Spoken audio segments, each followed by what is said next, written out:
हम लोग कक्षा 12 प्रतिलोम त्रिकोणमिति फलन का 11वां सवाल देख लेते हैं। क्वेश्चन बहुत ही अच्छा है, प्यारा क्वेश्चन है।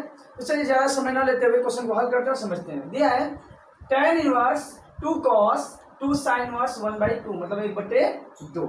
अच्छा क्वेश्चन है। चलिए क्वेश्चन को समझते हैं और हल करते हैं। ठीक है, तो जहां समझ में नहीं आएगा पूछेगा आप लोग, लिखते हैं हल। ठीक है, tan इनवर्स, चलिए क्वेश्चन को पहले लिख लेते हैं। tan inverse 2 cos 2 sin inverse 1/2। ठीक है, अब हम क्या करते हैं कि क्वेश्चन को देख लेते हैं किस खंड में टूटेगा। तो हमको ये दिख रहा है कि sin इनवर्स 1/2, ये साइन कितने अंश का मान होता है? तो 30 अंश का। यदि साइन 30 अंश को बदल दे हम तो साइन से साइन कट जाएगा, तो हमारा क्या हो जाएगा, मान निकल जाएगा।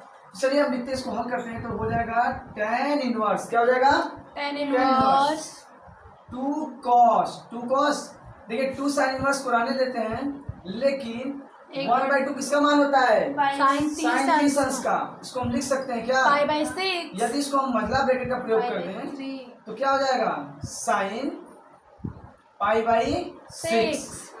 कोई दिक्कत? नो सर, π/6 का मतलब sin 30 अंश। हो ठीक गया। है, फिर हो जाएगा आपका tan इनवर्स 2 cos, ये हो जाएगा आपका 2 sin इनवर्स। अब देखिए फार्मूला बन रहा है क्या, ये 2 है, चलिए 2 into sin inverse sin theta बराबर क्या होता है, थीटा।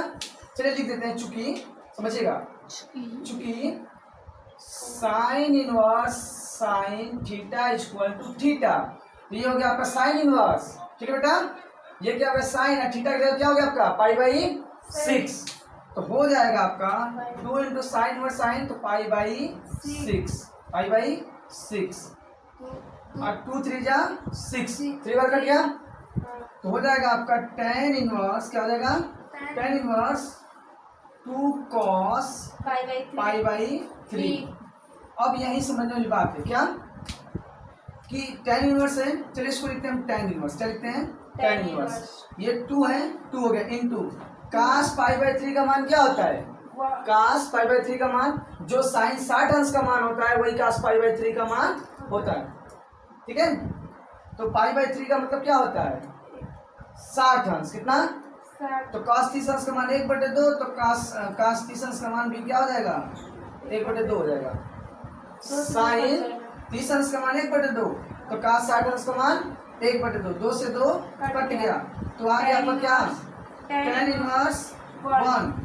अब 1 किसका मान होता है बोलिए, तो 45। तो हो जाएगा आपका tan इनवर्स tan π/4।